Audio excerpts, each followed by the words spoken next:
Pronto, pessoal, agora sim nós estamos gravando aí. Eu quero começar hoje a aula mostrando para vocês, não sei se vocês vão conseguir ver aqui, ó. Vai ver só. Eu estou com esses dois lápis, são dois lápis aqui na minha mão, certo? E a primeira parte da aula de hoje, que inclusive é um assunto comum do oitavo ano, é a classificação de duas retas. E eu estou usando esses lápis, eu vou usar esses lápis aqui como referência, tá? Para que vocês possam ter uma noção. Depois eu mostro o quadro e vou tentando fazer as anotações no quadro também. Mas vejam só, se vocês até já quiserem ir anotando alguma coisa aí, fiquem à vontade, tá? O caderninho de vocês aí na mão. Ó, se duas retas elas estiverem assim, ó, mantendo sempre a mesma distância entre elas, e mesmo que elas se prolonguem, né, para o infinito, sem jamais se tocar, mantendo sempre a distância aqui no meio entre elas iguais, essas retas elas vão ser classificadas, elas recebem o nome de retas paralelas, tá bom? Retas paralelas. Então, por exemplo, quando você tem ali as linhas laterais do campo de futebol, elas são retas assim, né? Uma lateral, outra lateral, mantendo sempre a mesma distância, mesmo que elas fossem prolongadas para o infinito, jamais se tocando. Essas retas, então, são chamadas de paralelas, tá bom? Esse é o primeiro conceito que eu quero apresentar para vocês hoje. Retas paralelas. Se essas retas, em algum momento de seu prolongamento, escute, viu? Bateu uma na outra, tem um ponto em comum, tocou-se em algum lugar.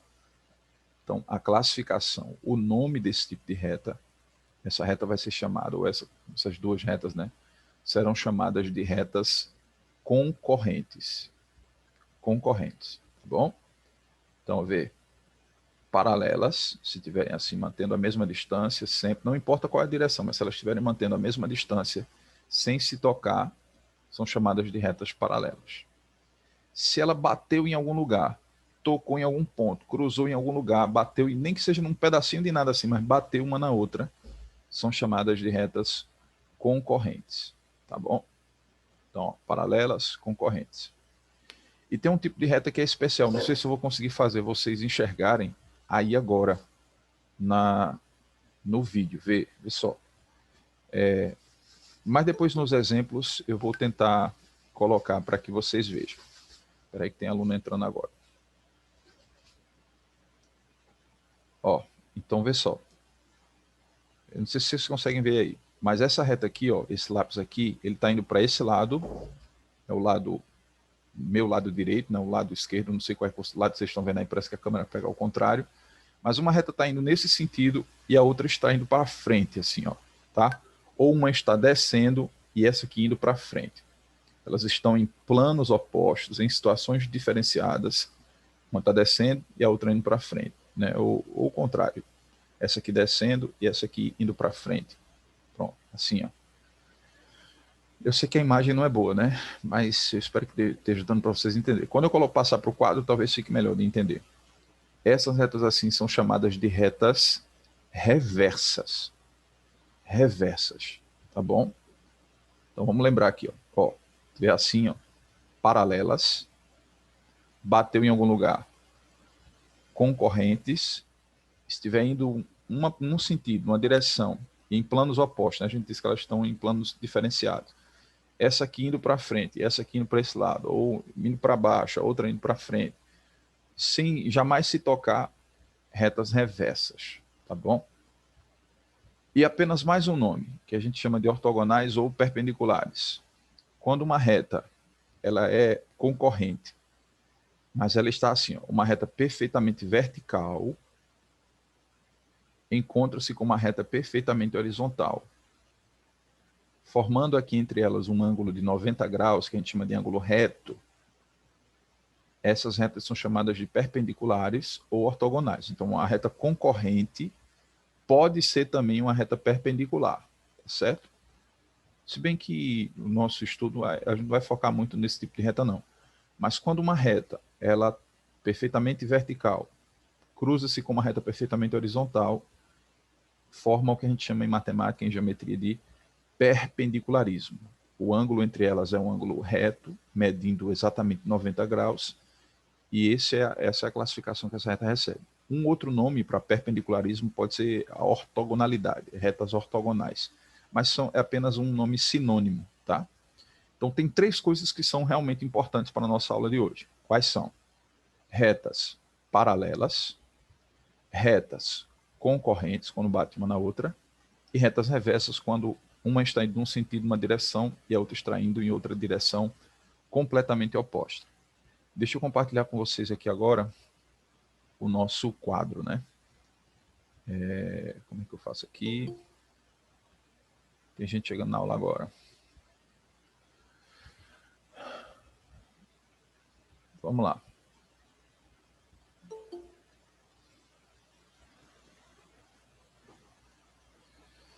Deixa eu tirar a fixação aqui. Me digam se apareceu, por favor, um quadrozinho aí para vocês. Não. Apareceu não? Certo. Não. Deixa eu ver aqui, meu Deus. Uma tela inteira. Deixa eu reiniciar de novo, tá?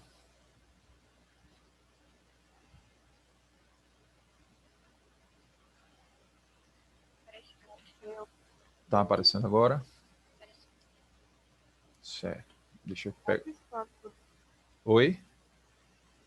Pegou, só que tá falhando. Piscou, mas pegou, mas tá falhando, tá piscando. É por causa do programa de gravação aqui que eu tô colocando. Deixa eu encerrar. Vai queimar. Deixa eu encerrar ele. E pegar de novo, né? Pegou. Ficou fixo? Pronto. É o programa de gravação da tela, fica dando essa lagzinha aí dele. Tomara que não dê. Eu tô segurando a tela aqui de novo para ver se não dá. Tá piscando aí? Não. Não, pegou.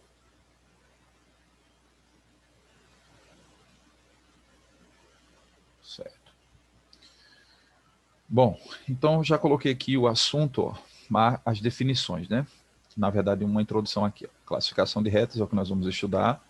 E como eu disse, é um assunto comum para vocês do 9º ano, que deveriam ter estudado o ano passado e por alguma razão não fizeram. E pela razão da pandemia, basicamente, né? Mas como vai ser cobrado nas provas de avaliação externa, aí eu quero que vocês lembrem, né? Aprendam esse conteúdo. Quem já viu alguma coisa só lembra. Quem não viu, aprende como fazer. Porque eu sei que na prova cai, sempre é cobrado, e eu preciso treinar vocês para essa bendita prova. Diga. No começo do ano passado, você me ensinou na minha sala, eu ainda tenho anotado no caderno. Foi, a gente começou um pedacinho, né, Gi? Mas aí veio a pandemia e acabou, né? Então tem muitos conteúdos do 8º ano que vocês deveriam ter visto, né? O pessoal que está no 9º ano hoje e não viu. Aí é por causa disso que, e eu sabendo que vai ser cobrado de vocês na prova de avaliação externa, que é a minha preocupação, é o SAEB, Prova Brasil, né, para ver aí o IDEB de Macaparana, eu tenho que treinar vocês, preparar vocês também para essa prova daí. Aí por isso que a gente faz uma revisão, voltando aí aos conteúdos. Quando eu julgar necessário algum conteúdo importante, eu vou fazer sempre assim.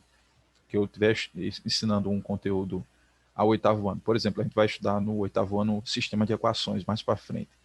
Eu sei que tem muito aluno do 9º ano que não viu o ano passado, então a gente vai ter que fazer as aulas assim compartilhadas.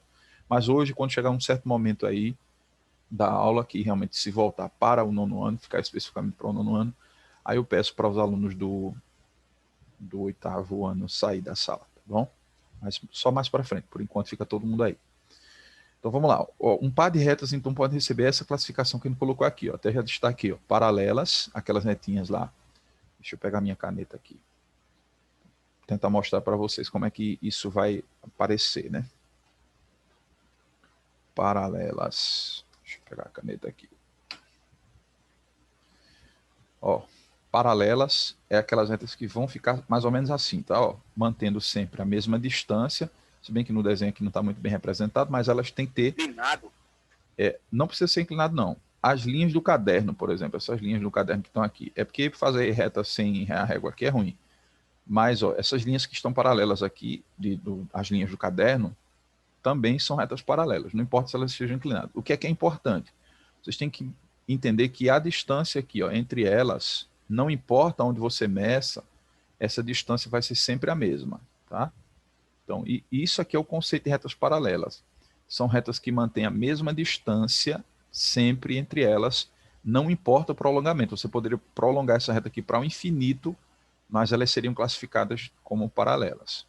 As retas que são chamadas de concorrentes, e aí está o nome realmente para vocês aprenderem, inclusive, a escrever a palavra, né?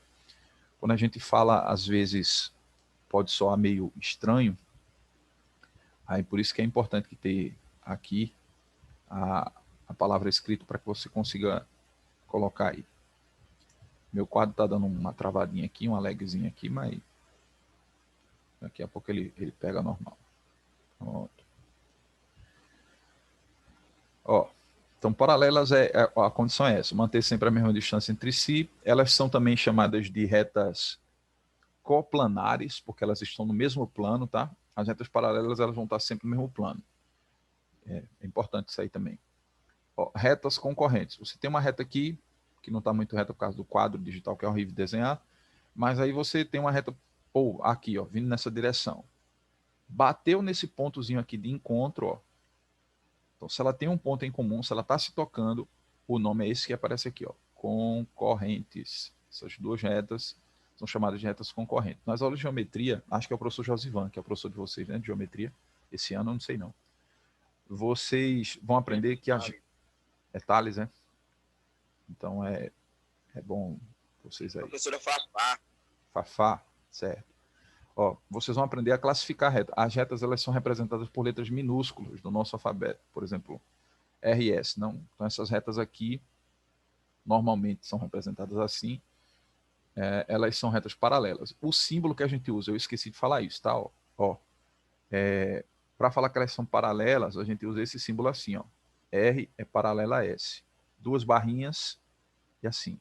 Para dizer que ela é concorrente, como essa daqui, a gente diz assim, R é concorrente, é um xzinho a S, tá?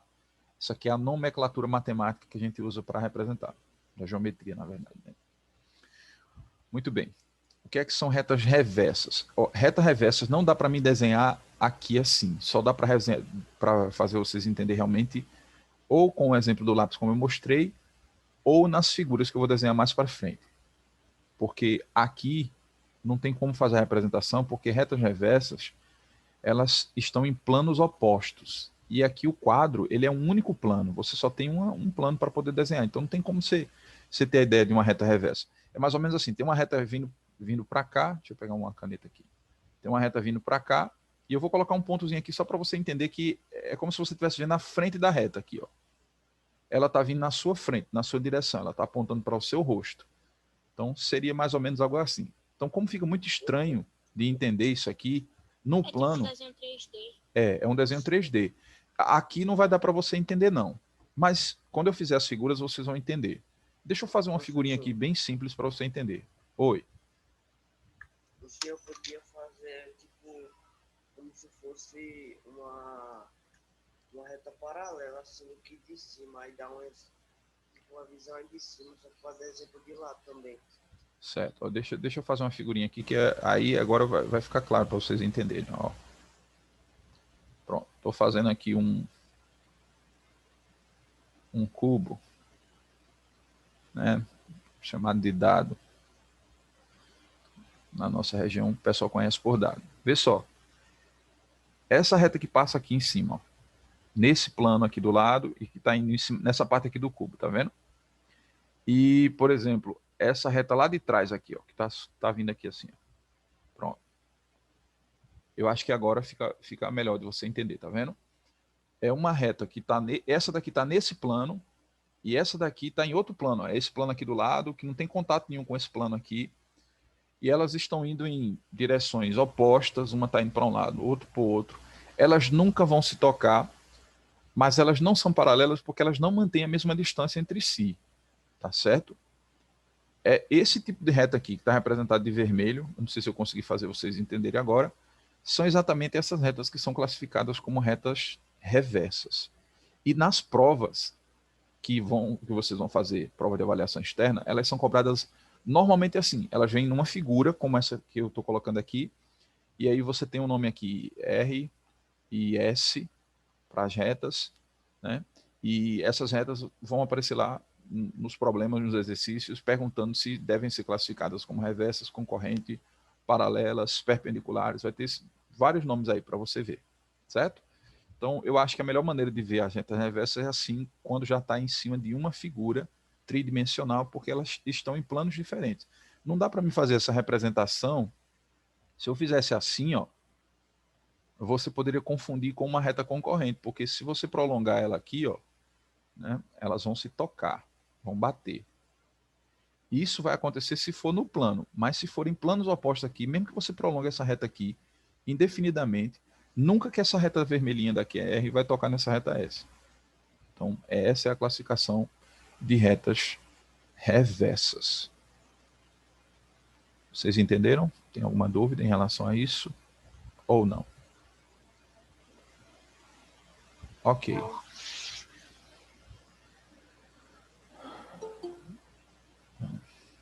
Vamos lá.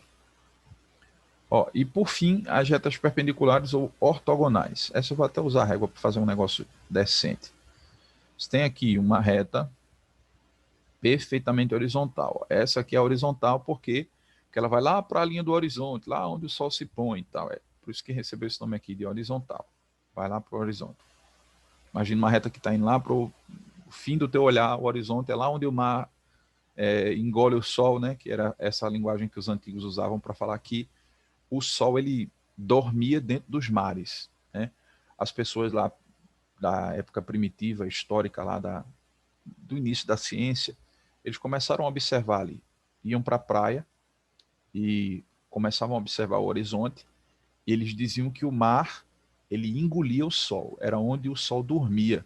O sol entrava dentro do mar para descansar e saía de novo no dia seguinte para iluminar. Então, essa era a mente primitiva, né? As pessoas começavam a observar aquilo, e essa linha, então, do horizonte, de onde o sol se põe, passou a ser chamada de linha horizontal, essa que está aqui representada. Ó, não sei se vocês conseguem ver na minha réguinha aqui, ó, mas aqui tem, onde eu estou passando o mouse aqui, nessa régua tem uma nomenclatura do grau, né? A quantidade do grau, tá? Tem aluno chegando aqui.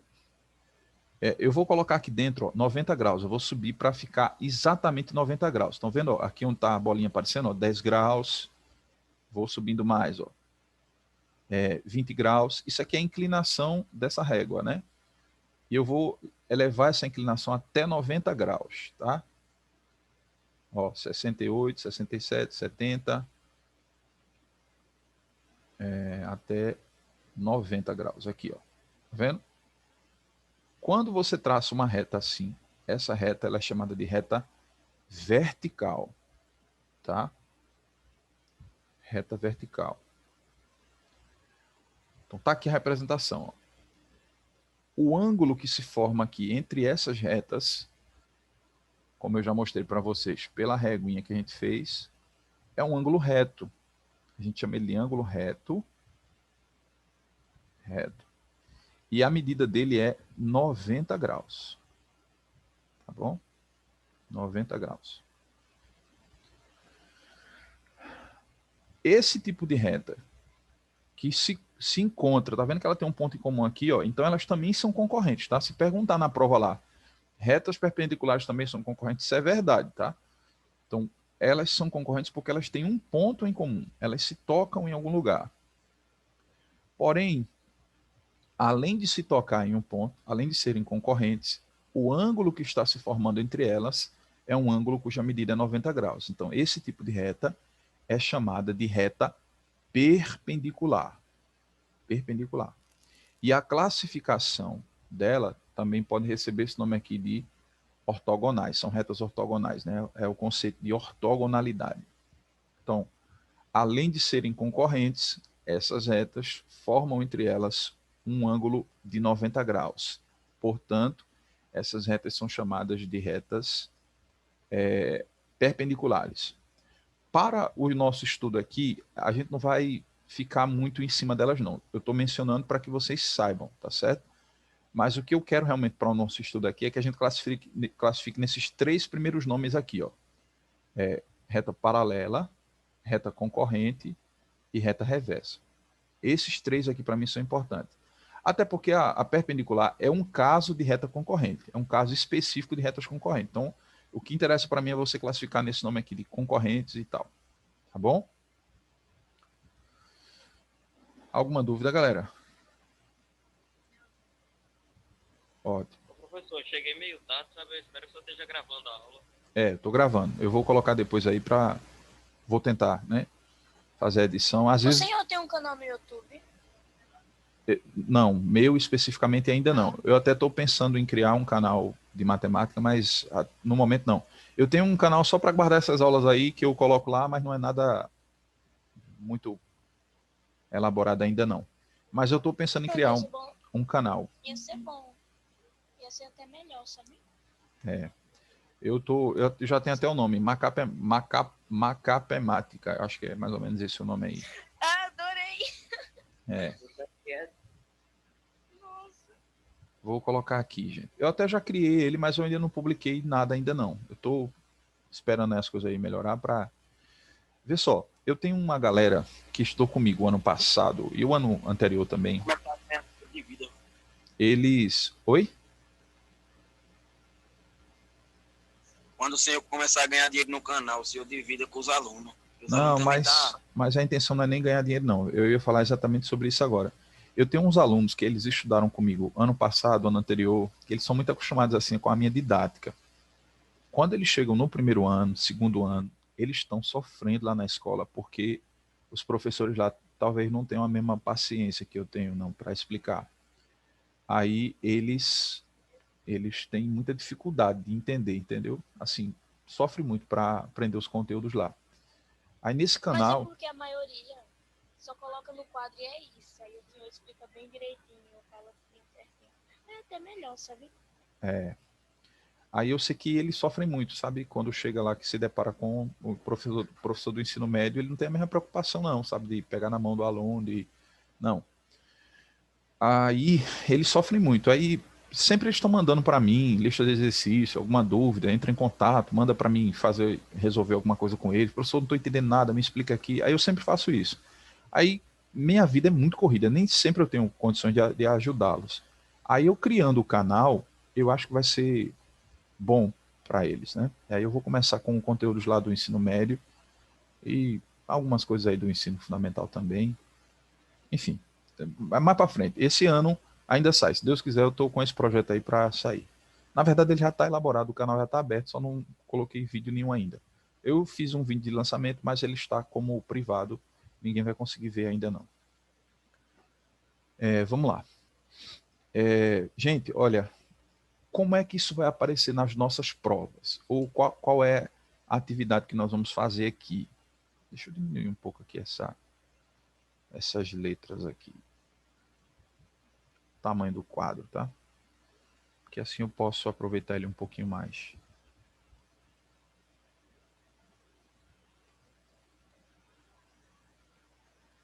Pronto, vamos deixar aqui assim.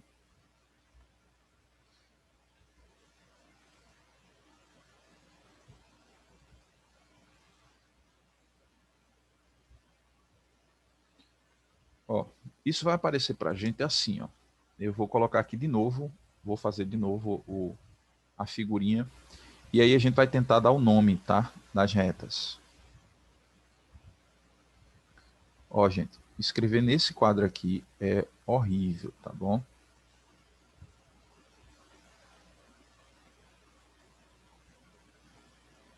Mas aí eu tô pedir um desconto de vocês aí. Eu vou encher isso aqui de retas, eu vou colocar de retas diferentes aí. Pessoal, agora é bom que vocês façam também aí no caderno de vocês, tá? Para ter como referência isso daí. Então, uma reta aqui, uma reta aqui, uma reta aqui, uma reta aqui e uma reta aqui. Pronto. Aqui de azul. Tá? Esse chat aí, gente, cuidado aí para não perder a atenção, tá? O foco com esse chat aí. Para ficar mais fácil aqui, eu vou representar com números, tá? Não é o normal, não. Mas é sempre letras minúsculas no nosso alfabeto para representação de retas. Mas só para facilitar aqui, eu vou representar com números. Então, isso aqui vai ser a reta 1, reta 2, reta 3, 4 e 5. Tá bom? Aí aqui, ó, letra A, por exemplo. Eu quero saber qual é a classificação das retas 2 e 3. O que é que vocês acham? Ortogonais.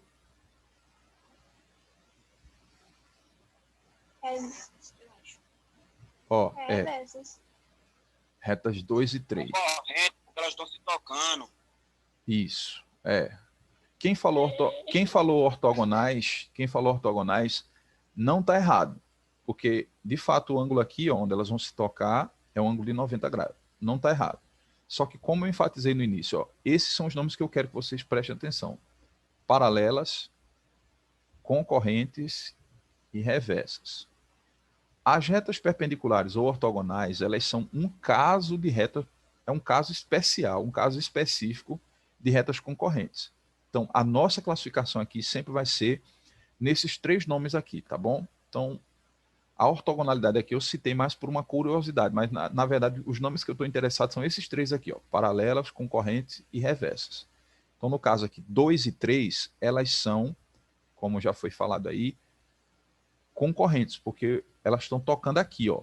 Estou marcando de vermelho, não sei se vocês vão conseguir ver aí. Mas onde eu estou marcando de vermelho aqui, elas estão se tocando. Essa aqui é a reta 2, ó. 2, tocando na reta 3. Então, elas são concorrentes. Aí a gente vai fazer assim, ó, a escrita, né? A gente vai colocar 2 é concorrente a 3. Pode ser assim. Ou se você quiser escrever realmente o nome, né? Concorrente. Tá?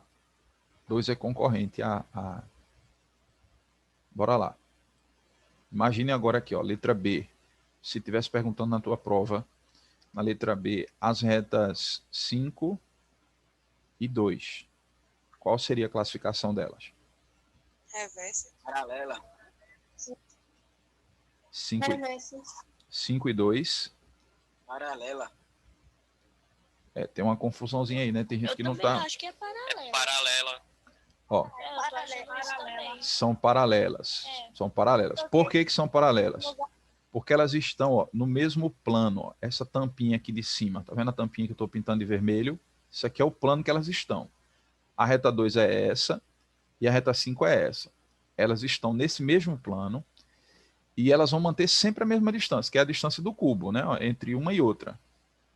Por isso que elas são chamadas de retas paralelas. E a representação a gente faz assim, ó, 5 é paralelo, é 2 tracinhos a 2, ou realmente o nome aqui, ó, Eita, meu quadro ele faz umas correções aqui. Paralelas. Estão sacando aqui? Vamos lá. Agora, deixa eu colocar um outro exemplo aqui. Letra C. Eu quero saber, então, a classificação entre as retas 2 e 4. Retas 2 e 4. Qual é a classificação? Reversas. Reversas. Essas aqui sim são reversas, tá? Ó, a reta reversa não tem uma nomenclatura própria assim não, para ela não, tá? Não tem. Ah, eu esqueci de falar da ortogonal. Quando for ortogonal, R é ortogonal, é assim, ó. É a ideia do ângulozinho de 90 graus, é um Tzinho. É perpendicular, ortogonal, AS. Esqueci de falar essa nomenclatura. Agora, as reversas não tem não, tá? Uma representação para ela não. Então você vai ter que escrever mesmo, que é reversas. Tá? Desculpa a letra aí, mas é que o quadro não ajuda. Retas reversas. Bom, basicamente, então, é esse o conteúdo dessa primeira parte da aula. A, B, C, D, né? D. Eu quero saber, então, qual é a classificação das retas... Deixa eu ver aqui uma reta. Eu quero saber qual é a classificação da reta 4 e da reta 1. O que é que vocês acham? Paralelas. Reversa. Reversa. Paralela, não, mas está em plano diferente. Isso. Quem foi que falou isso aí do plano diferente? Eu, Verônica. Isso, Verônica. Esse é o segredo para não confundir. Porque quando a gente olha assim, ó, eu perguntei essa daqui de propósito. A gente olha a reta 4 e a gente olha a reta 1, a tendência é que os alunos digam: ah, isso aí são retas paralelas. Mas não são paralelas, não. Porque elas estão em planos completamente diferentes. Veja que essa reta aqui, por exemplo, ela pode estar ou nesse plano aqui do lado ou no plano da frente. Eu sei, Alexandre, eu sei. Eu ouvi quando você falou. Eu queria realmente chamar só a atenção para esse fato de que as pessoas podem confundir, né? Tá vendo a reta 1 é essa e a reta 4 é essa, eles dizem assim, não, é paralelas. Mas não são paralelas porque elas estão em planos opostos, né? Essa reta aqui poderia estar classificada ou nesse plano do lado ou nesse plano da frente, e essa reta 1 aqui, ela está no plano de trás ou nesse plano do lado. Então, são planos que elas não são retas coplanares, elas não estão no mesmo plano. Então, quando elas não estiverem, mesmo que a posição pareça ser uma posição de retas paralelas, mas a ideia é de retas reversas, bom? Retas reversas, elas vão estar sempre em planos opostos. É muito importante você ter essa classificação aí na tua mente, tá bom? Então, isso aqui são reversas. 4 e 1, reversas. Cuidado para não confundir. Na prova do SAEB, é muito comum que os alunos confundam, tá? Porque ele vê essa figura descendo aqui, ó, a reta descendo aqui, ele diz, não, isso aí a classificação é paralelas. E não é, porque elas não são retas coplanares. Ok. Eu acho que já deu para entender aí a ideia. Deixa eu colocar só um exemplo aqui na letra E. Agora, as retas 3 e 1, gente. Qual é o nome? Qual a classificação? Paralelas. É paralela também, é isso mesmo. Paralelas. Aqui são paralelas, porque estão nesse mesmo planinho aqui, ó. Esse planinho vermelhinho aqui. Então, aqui, de fato, 3 é paralelo a 1. Pode ser escrito dessa maneira ou com a palavra paralela mesmo. Paralela. Bom, são essas as nomenclaturas básicas da geometria. Aí, como é que isso aparece no SAEB ou na Prova Brasil? Espera aí que meu quadro travou aqui agora. Professor, licença, esse ano vai ter prova SAEB? Com certeza. Muito provavelmente. Até, ó, esse ano talvez seja o ano mais importante de ter E essa OBMAP? prova. OBMAP, Você sabe pelo menos o mês que vai entregar essa prova SAEB? normalmente é em novembro. Normalmente. Mas eu não sei esse ano por causa da pandemia, né? Ó, a pergunta... Tem que estudar.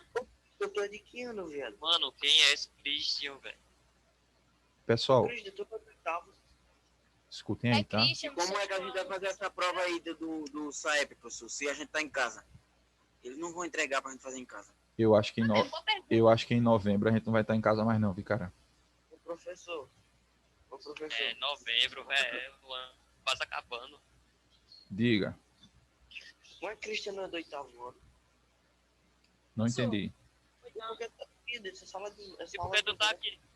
Bom, vocês chegaram Ele tá depois, no gente, ó, que eu falei. Essa aula que vocês estão tendo aí, galera do 9º ano, vocês deveriam ter tido ela o ano passado. Inclusive a Gigi falou, professor, a gente começou a aprender esse assunto ano passado e tal. Realmente, nós começamos. Mas como a minha intenção é preparar vocês para fazer essa prova, e teve, por causa da pandemia, muita gente que não viu os conteúdos do ano passado, aí a gente começou a aula de hoje com as duas salas juntas, 8º ano e 9º ano, tá? Então esse conteúdo aí ele é, na verdade, um conteúdo que deveria ter sido trabalhado no 8º ano de vocês. Mas como a minha intenção, gente, ó, eu quero que vocês entendam uma coisa. A minha intenção é preparar vocês o melhor possível para duas coisas. Para o ensino médio, que lá, quando chegar no ensino médio, vocês vão... O professor não vai mais pegar na mãozinha de vocês para ensinar vocês a fazer as continhas nenhuma, não. Vocês vão ter que saber mesmo. Primeiro é para o ensino médio que eu preparo vocês. E segundo é para essa bendita dessa prova SAEB, né? O Prova Brasil.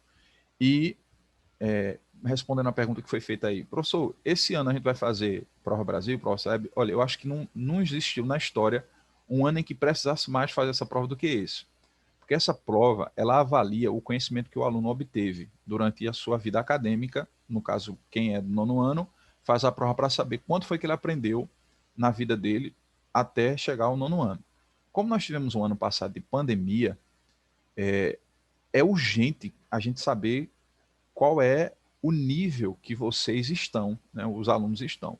Então, com certeza absoluta, eu acredito que o governo, ele esse ano vai fazer essa prova sim, né? E a intenção é justamente avaliar o que está sendo aprendido pelos alunos nessas aulas que são estabelecidas de forma remota. Eu acho que o IDEB vai cair no Brasil inteiro, porque, claro, que não é a mesma coisa, como alguém já colocou aí na aula de hoje. As aulas virtuais não são a mesma coisa da aula presencial, mas precisa ter um mínimo de aprendizagem. E é esse mínimo de aprendizagem que o governo vai sondar. Então, minha preocupação é essa, tá, gente? Ó, já há 3 anos consecutivos que eu, professor Joares, consigo uma nota excelente no município. Na época em que eu trabalhava no Anita, a nossa nota foi super alta.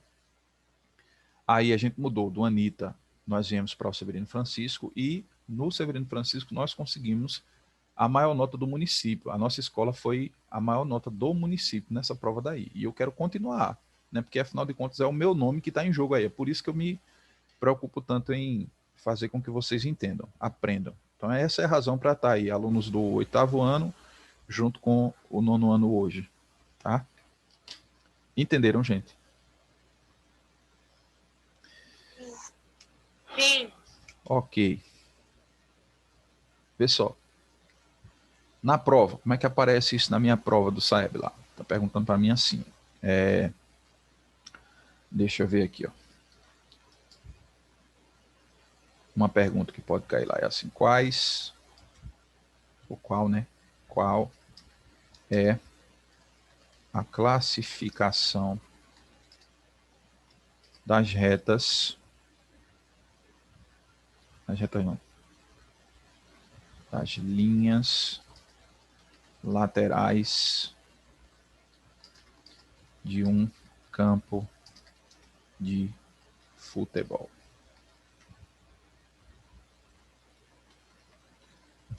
Pronto. Professor, o senhor escreveu campo de futebol. Desculpa aí, cara, é que eu tô meio apaixonado. De um campo de futebol. Pronto. Caraca, o professor toda hora diz isso. É uma verdade, cara. Eu vou mentir para vocês para quê? Não posso mentir, né? Tem que falar a verdade. Ai, que fofo, professor, conte mais. Ei, professor, não vá nessa não, viu? Quem Pensei que você era Quem é eu? casado, professor. E eu não sou homem. Então, né, tem que viver a paixão. Aí é que doido? tem que ser. Imagina se apaixonar por outro. Então, vamos lá, gente. Aí que burro, dá 0 para ele. Ó, gente, essa pergunta daqui é sacanagem com... Eu entendi agora. Ó, essa pergunta aqui é sacanagem com as meninas, né? Mas ela já caiu na prova SAEB. Por que eu digo que é sacanagem com as meninas? Porque normalmente, eu não estou dizendo que é sempre, que é a regra, mas normalmente as meninas, elas conhecem pouco de futebol. Para os meninos, essa questão daqui é mais tranquila. Mas, vê só, se você imaginar... Ó, se você imaginar aqui, ó, que isso aqui é uma representação de um campinho de futebol. Normalmente é assim, ó. Um menino, normalmente, deveria saber disso aqui. As meninas, elas têm mais dificuldade, mas o menino não. Aí tem aqui, ó, o círculo central, né? Aí tem aqui a pequena área, a grande área, a meia-lua. Foi exatamente assim, cara, que caiu a questão na última prova SAEB. Caraca, professor, a grande área é uma pequena área nesse desenho. Ó, então é mais ou menos assim. Se eu não estou enganado, não foi nenhum campo de futebol que caiu na prova, parece que foi uma quadra de basquete. E ela falou das linhas laterais de uma quadra de basquete e colocou o desenhozinho assim da quadra já para incentivar o aluno para dizer assim, mas eu nunca na minha vida eu vi uma quadra de basquete. E ele destacou as linhas laterais assim. Ó. Essa aqui são as linhas laterais. Ó. Tá vendo? Isso aqui é as linhas laterais do campo. Esse prolongamento assim, eu lembro que ele prolongou. Chamou essa reta aqui de R e essa reta de S e perguntou qual seria a classificação dessas retas. As linhas, paralela. Exatamente. Ó, as linhas laterais de um campo de futebol são retas paralelas. Ó. R é paralela a S. Tá? Quem errou esse quesito? Erraram bastante. Muita gente errou, na verdade. Mas é a mais fácil. Errou. Fazer reversa, gente. Mas sabe por que tá fácil para vocês? Porque vocês agora estão vendo o conteúdo. O problema, gente, é que chega lá em novembro, aí a galera diz, eita, qual era mesmo o nome dos três? Eita, era 3. Eu sei que era paralela, que era concorrente, que era reversa, mas qual que era qual mesmo? É igual o último conteúdo nosso aqui, ó. O último conteúdo nosso foi esse, assim, de geometria, tá? Aí eu pergunto aqui para vocês. Quantas faces tem esse negócio? 5. Esse desenho aí. Não, tem 4. Peraí. Quantas o quê? Tá vendo? Ó? Quantas o quê? São 5 Faces. Faces. São 5. 5. Tá. Conta babado no meio, Verônica. É uma pirâmide. Beleza. Tudo bem. É uma pirâmide isso, né? Mas qual é a ideia, gente, aqui, que eu tô querendo São falar? 5 faces, então. É que mesmo sendo um conteúdo... Não, o importante aqui não é nem o que eu tô querendo falar para você é o seguinte, que um assunto que a gente tratou faz poucos dias, tem aluno que fica com dúvida, dizendo assim, eita, o que é face?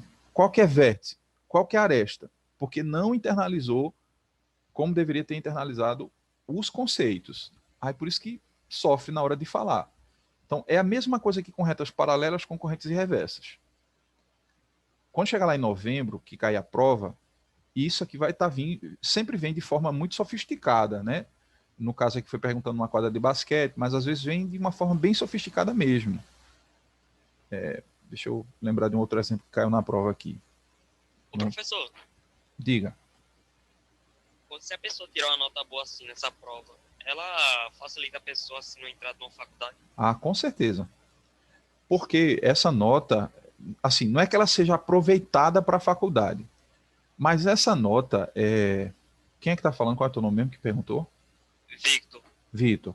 Mas essa nota, Vitor, ela, de certa maneira, ela mostra o teu nível de aprendizagem na primeira fase do ensino fundamental, que a gente chama, que é o ensino fundamental vai do primeiro ano até o 9º ano.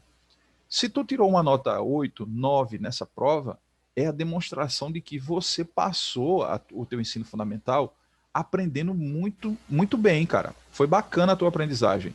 E lá a prova ela é super inteligente, gente. A prova tem questões que medem conceitos de aritmética, de estatística, cálculo de probabilidades, tudo cai lá, né, nessa prova.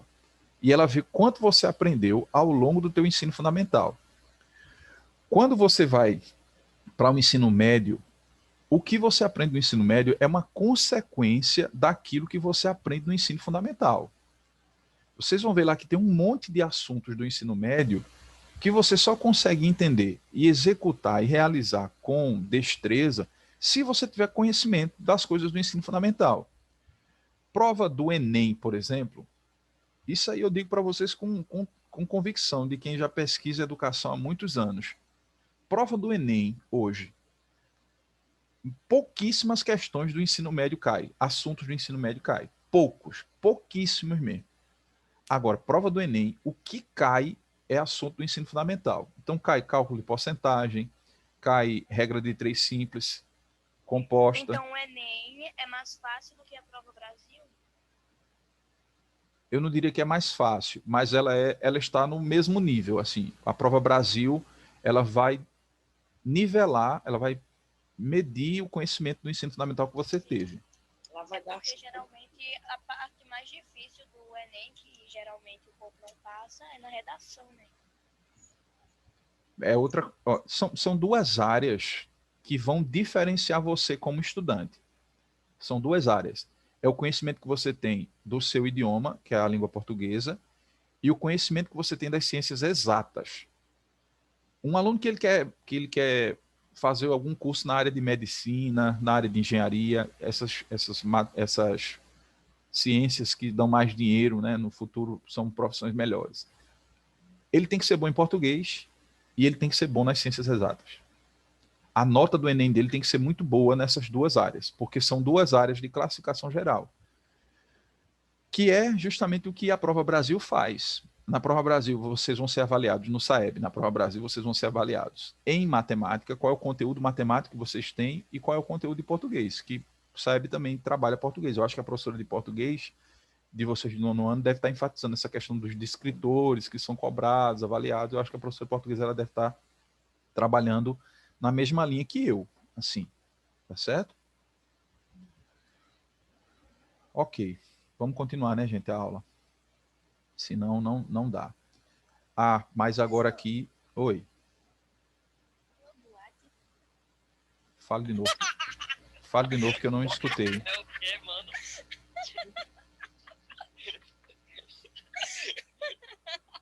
Eu não ouvi direito. Lobulate. O professor tá perguntando se um lobo late igual cachorro. Se um lobo late... Eu sei que o lobo uiva, né? Igual o cachorro. Ele tem a mesma descendência. Agora, latir, não. Latir, eu não sei dizer, não. É a nova marca de chocolate, lobo late. É, né, gente? Vocês só param para aprender o que não serve de nada, né? Ela tá querendo aprender geografia e matemática. É. Ai, que fofo. Vamos lá, gente, ó. Então, tá aí esses conceitos de retas paralelas, concorrentes e reversas. Eu vou pedir agora aqui, por gentileza, os alunos do 8º ano, que vai ser esse o assunto. Gente, ó, escuta uma coisa, tá? Eu vou preparar uma atividade específica para o 8º ano sobre esses conceitos aí que a gente trabalhou hoje. Você aguarde, eu não vou ter tempo de colocar agora no grupo lá, mas, sei lá, até meio-dia com certeza eu coloco essa atividade lá no grupo. Básica, tá? 4 questões, 5 questões no máximo, falando sobre essas 3 classificações aqui. Questões, inclusive, que já caíram na Prova Brasil para que vocês se acostumem com elas, tá bom? Então, para o 8º ano hoje, essa é a primeira parte. Eu vou pedir que vocês agora saiam da sala, porque eu vou começar o assunto pesado agora com o menino do 9º ano mesmo. Tá certo? Valeu aí, professor. Tamo junto. É os 8º que vai sair, a gente fica. É, os nonos fiquem aí, viu? Puxa, aí eu tô boiando. Vamos lá, gente. Agora o 9º ano. Agora vai ficar difícil assim. Agora pega um pouquinho, certo? Vamos lá.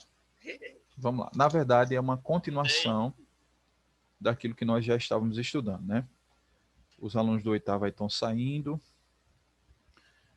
Vamos lá. Galera do 9º agora.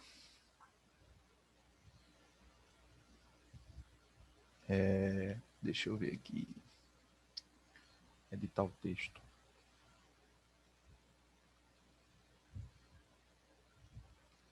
Não quer sofrer edição, não, é? Eu vou editar você à força.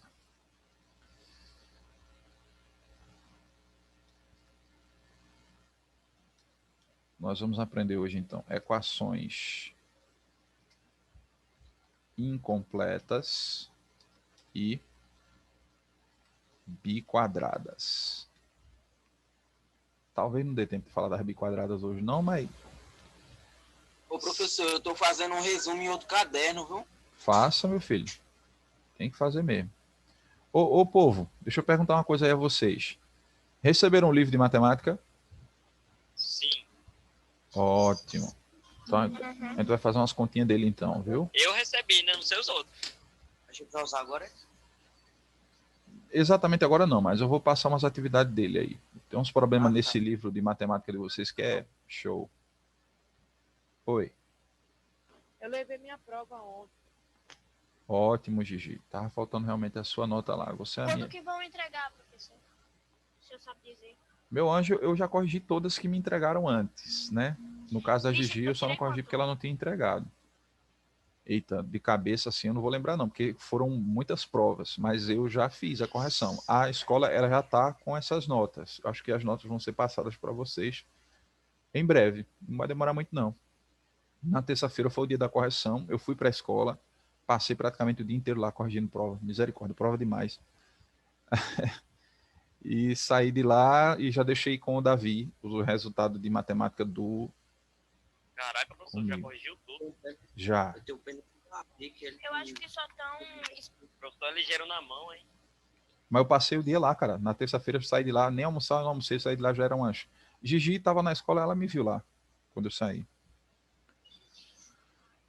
Deixa eu ver aqui, gente. Vamos lá. Equações incompletas e equações biquadradas. Não vou nem escrever nada aqui agora, não. Vê só. Primeiro, vamos para o conceito de equações biquadradas. Tá? Vamos trabalhar primeiro. Biquadrada não, incompleta. Que, na verdade... Fiz bobagem aqui, bati no lugar errado. Oi? Pode. Não só pode, como deve.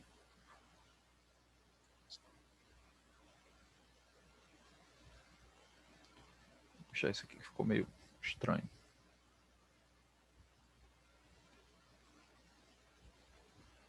Nós vamos começar com esse primeiro conceitozinho aqui, tá? Ó.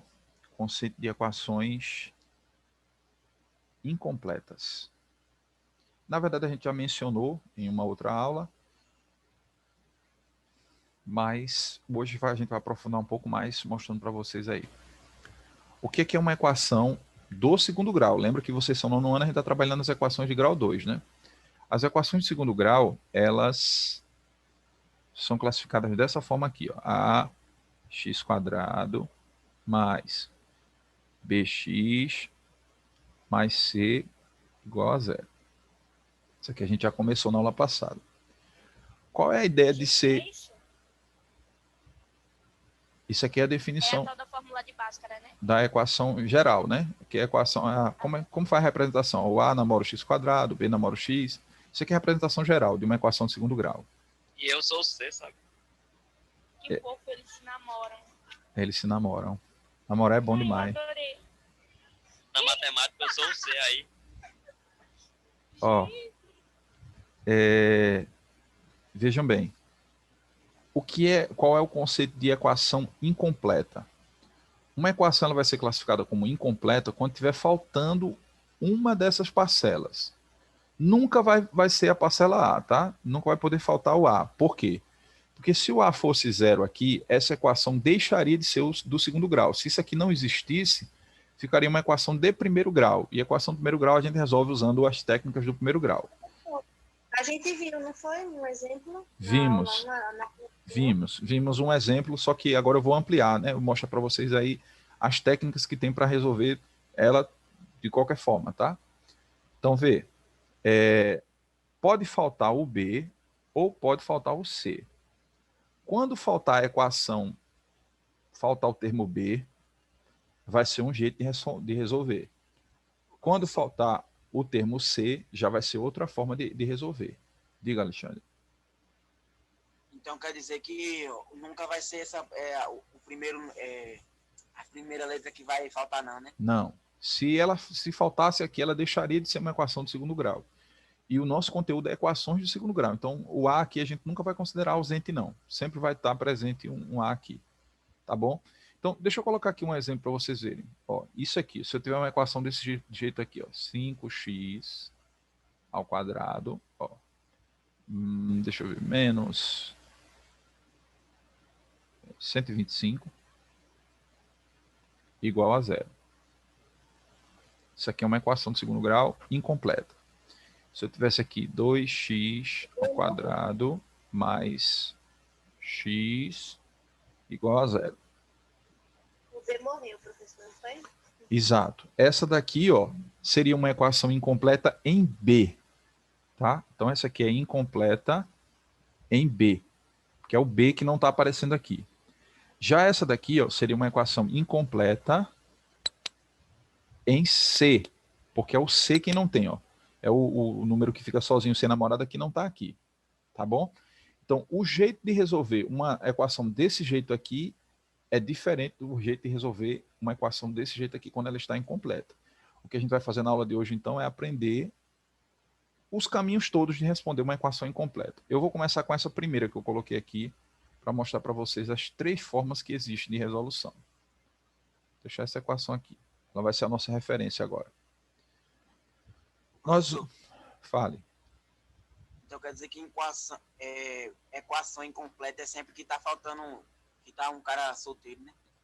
Tá faltando uma das letras, ou tá faltando o B ou tá faltando o C, que é o B namora com o X e o C não namora ninguém. Misericórdia, tem alguém chegando na aula agora.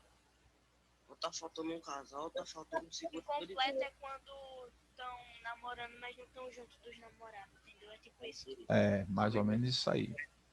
Melhor. Eu tenho uma melhor. Ou é dois casal sem o segundo. Gente, É namoro simplificando. virtual, é namoro virtual. Isso é namoro virtual.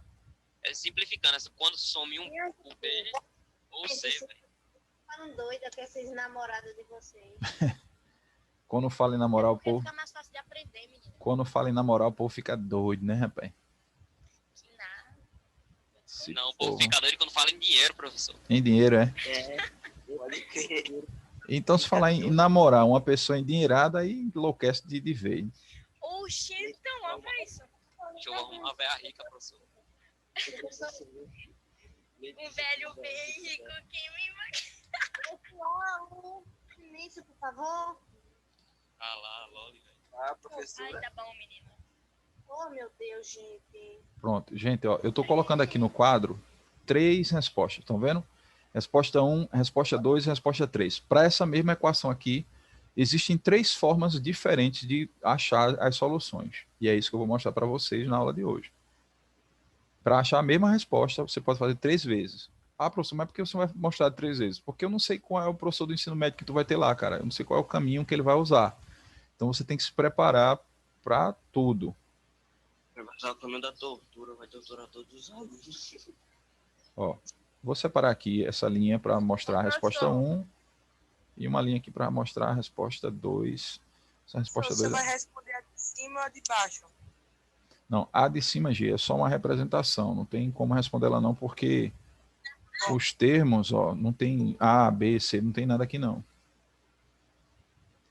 Eu vou responder essa daqui, ó. 5x ao quadrado menos 125 igual a 0, tá? Essa é a equação que a gente vai fazer aqui agora. Primeiro, ó. Qual é a primeira técnica que a gente vai usar? Aquela que a gente já aprendeu, que é da soma do produto, né, ó. Tem um número que multiplicado por outro tem que dar um determinado valor.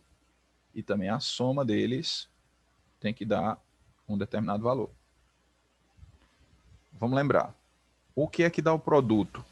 O produto sempre tem que dar o C dividido pelo A. Não é isso? O C dividido pelo A. C dividido pelo A.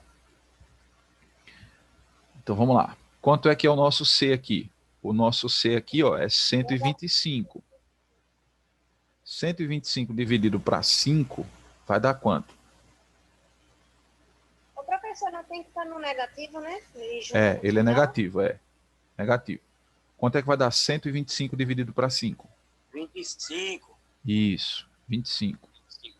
Muito bem. E a soma das soluções da equação de grau 2 sempre tem que dar o valor do B dividido pelo A. Só que aqui não tem B, não tem o B. Então, quando não tiver o B é quem? 0. Certo? O nosso B, quando não aparece, ele vale 0. 0 dividido para 5, eu não tenho nada. Para dividir para 5 pessoas, quanto é que cada pessoa vai receber? Nada. Nada. E o nada na matemática é assim, ó. Essa bolinha daqui é 0. Vocês entenderam? O que eu estou fazendo, gente, é usando as relações de Girard, que a gente aprendeu nas aulas anteriores. Ó. O C dividido pelo A é 25. 125 dividido... Por favor, esse C é um número que não tem namorada, que não tem xzinho perto dele. Ó. Aqui não tem x perto dele, por isso que eu estou dizendo que esse aqui é o C. Vocês lembram disso, né? C dividido pelo A. 125 dividido para 5 vai ser 25. Não tem o B nessa informação aqui. Quando não tem o B é 0. E, pela relação de girar, a soma você pega o B e divide pelo A. 0 dividido para 5 vai dar 0. Aí, a gente vai pensar agora. Quais são os primeiros números que vem na minha cabeça, que eu penso que a multiplicação deles dá 25? Quem fala para mim? 5 vezes 5. 5 vezes 5. Esse é o primeiro que vem na cabeça. 5 vezes 5. Tem que ser 5 vezes 5 aqui embaixo também, tá? Quando for colocar um negativo e outro positivo, sinais referentes com o mesmo valor, é só cortar e vai dar zero. Tá? Isso, é isso mesmo, Verônica. Ó, no caso aqui, a minha solução vai ser um 5 positivo e um 5 negativo. Eu vou colocar o segundo aqui para ser negativo. Por quê? Porque quando você faz ó, 5 vezes 5 negativo, dá 25 negativo. Então, satisfiz a minha primeira condição. Segunda condição tinha que dar zero. E, de fato, ó, quando você tem um 5 negativo somado com um 5 positivo, é aquela ideia, eu estou devendo 5 e pago os 5 que eu tinha devendo, não vou ficar devendo nada. Então, quem é o conjunto de solução dessa equação daqui? O conjunto de solução dessa equação são esses dois numerozinhos que apareceu aí. Ó. A solução é 5 positivo e 5 negativo. A gente coloca sempre o menor primeiro, então vai ficar negativo 5 e 5. Pronto. Já resolvi essa equação incompleta usando o método da relação de Girard. Fale. Quando, tipo, o C, tiver, no caso, o C sumir, tiver completo, igual naquela operação que o senhor colocou, a gente vai substituir por zero também? Também. É zero. Também. Só que a gente vai ganhar uma forma diferente de fazer. Daqui a pouco eu faço uma incompleta em C. Fale. Aquilo dali é um S com cedilha. Onde, homem? Ou como um morto pode postar. Um S com cedilha? Esse aqui? Não, do lado. Isso aqui? Isso aqui é uma chave, cara. Desculpa aí, é porque minha chave não é muito bacana, mas é aquela ideia de chave, é um conjunto. Um conjunto não se representa por chaves. Aquelas chaves. Nossa, Cristo é muito desalmado, cara. É aquela chavezinha assim, ó. Professor, na resposta 2 a gente vai usar a fórmula de Bhaskara. Né? Isso, eu vou usar a fórmula de Bhaskara na resposta 2. Ó. É uma chave, tá? Não fica muito legal não, mas é o conceito de conjunto, né? Tá entre dois conjuntos, um conjunto é representado por chaves, dentro de duas chaves. Como a Verônica falou aí, gente, ó, na resposta 2, eu vou usar a fórmula de Bhaskara. Por que eu comecei mostrando essa aqui para você? Porque é o jeito mais rápido que existe de você achar as soluções de uma equação de segundo grau. E nenhum professor que eu conheço, ele começa ensinando primeiro isso aqui. Na verdade, não existe nenhum livro de matemática no Brasil que começa mostrando assim primeiro. Não.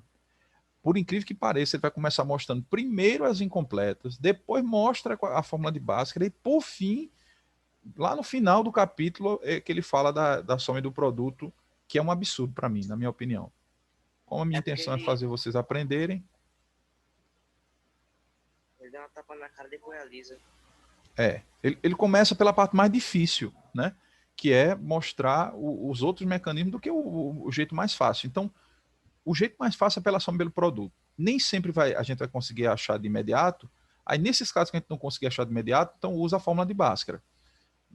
E depende do professor que você vai ter lá no ensino médio também, pode ser que ele não aceite pela soma e pelo produto. Aí eu quero que você faça na fórmula de Bhaskara. Você vai ter que fazer. Tem que lembrar como é para fazer. Vamos lá, a fórmula de Bhaskara é assim. Primeiro você precisa dos elementos A, B e C. É a primeira coisa que você vai fazer. Tirar A, B e C.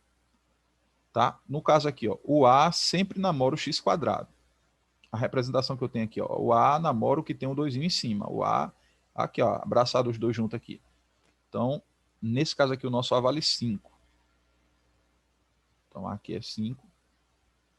Ó, o B sempre está abraçado com o X. Ele namora o X. É o cara que pega o X. Só que aqui não tem ninguém pegando. O X namora todo mundo. Ó, não tem ninguém pegando o X aqui não. Ó. Aqui está sem nada.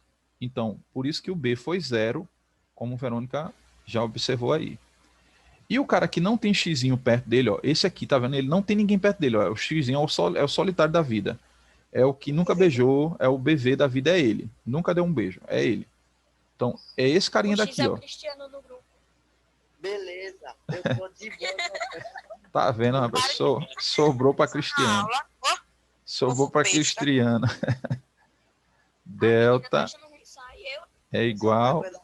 Pessoal, ó, a fórmula diz que o delta é b ao quadrado menos 4ac. Essa fórmula tem que ser decorada, não tem outra alternativa não. A primeira parte da fórmula é essa. Delta é igual a B ao quadrado menos 4AC, para a gente achar o discriminante delta. Vou achar. Fazer as contas aqui agora, tá?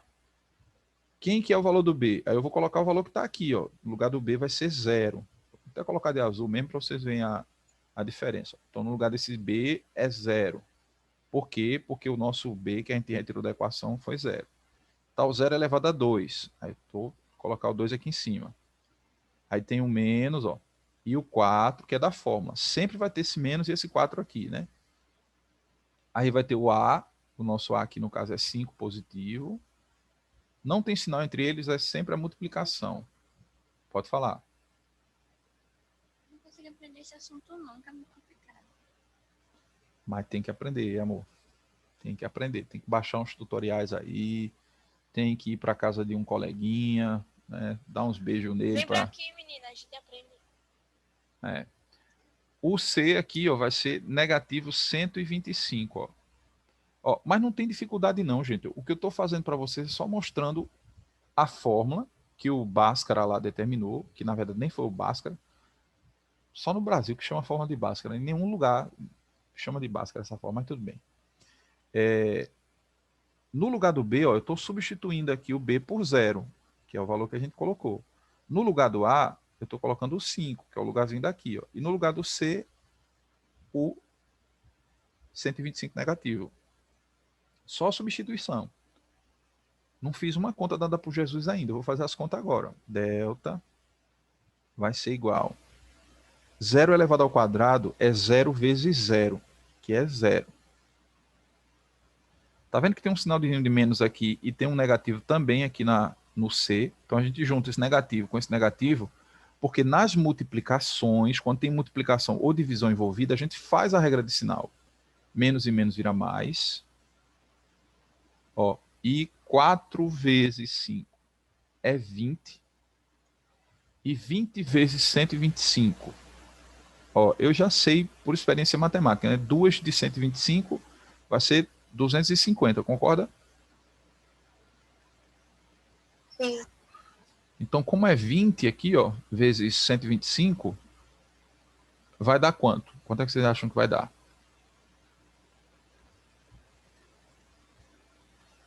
Ou precisa pegar a calculadora? 1.500. Não, dá 2.500. 2.500, exato. Por que é 2.500? Porque se 2 de 125 é 250... Aí vai ficar 2 no lugar de 1. Eu vou mostrar para vocês com a calculadora aqui, só para vocês verem, tá? E o jeito de fazer a conta é, você vai usar, ó, o jeito que você achar melhor. 4 vezes 5 é 20, ó. Todo mundo sabe pela tabuada, né? 4 vezes 5 é 20. Eu vou fazer 20 vezes o 125 que está aqui, ó, 125. Isso vai dar 2.500. 2.500 é um número bom, porque 2.500 tem raiz quadrada. Então, delta vai ficar igual. 0 mais 2.500 é 2.500. Pronto. Quem é a raiz quadrada de delta? Tem professor que não tira aqui logo não, tá? Mas eu já tiro logo, porque eu vou precisar para a segunda fórmula, eu já tiro logo aqui. 5 vezes 5 é 25, gente. Então, tá na cara que essa raiz quadrada aqui vai ser 1,50. Porque 50 vezes 50 vai dar... Vai dar... 50 vezes 50 vai dar exatamente isso aqui, tá? 2.500. Aí vem a segunda parte da fórmula. X é igual a negativo B, mais ou menos a raiz quadrada do delta, dividido pelo dobro do A, 2A. Essa é a segunda parte da fórmula que tem que ser decorada também, tá bom? Inclusive, tem professores, é bom falar isso aí, tá? Foi bom lembrar disso aqui agora. Tem professores lá do ensino médio que eles usam, ao invés de dividir essa fórmula em duas assim, ele usa a fórmula em uma só. Como? Tá vendo esse delta que é B2 menos 4AC? Ele já pega esse delta que está aqui e já coloca aqui dentro, ó, dessa fórmula daqui. Aqui não é delta, então ele vai resolver essa conta aqui dentro dessa raiz aqui, ó. Fazer essa primeira parte aqui. Eu acho muito mais difícil. Mas eu tô falando... Oi? Após o professor que faz isso de uma raiz é meio doido, viu? Não, tem. Eu estou falando para vocês que tem professores no ensino médio que ele vai apresentar a forma para vocês assim, ó, Bhaskara é menos B, mais ou menos, a raiz quadrada, aí não seria delta, aí ele já coloca assim, ó, B ao quadrado menos 4AC. Ele vai colocar a fórmula desse jeito, ó, dividido pelo dobro de A. Aí ele vai fazer as contas tudo aqui dentro, já com um Bzinho aqui, ó. Tá vendo? Ao invés de usar delta... Professor, Oi? só é para complicar a nossa vida. Por isso que eu estou dizendo para vocês, o bom é que você aprenda realmente aqui agora no ensino fundamental, para quando chegar lá no ensino médio, não sofrer. Tá? E se o professor do ensino médio não aceitar desse jeito aí? Eu vou mostrar os 3 jeitos aqui que vocês estão fazendo. Não é possível não que ele não aceite, não tacar gota, não.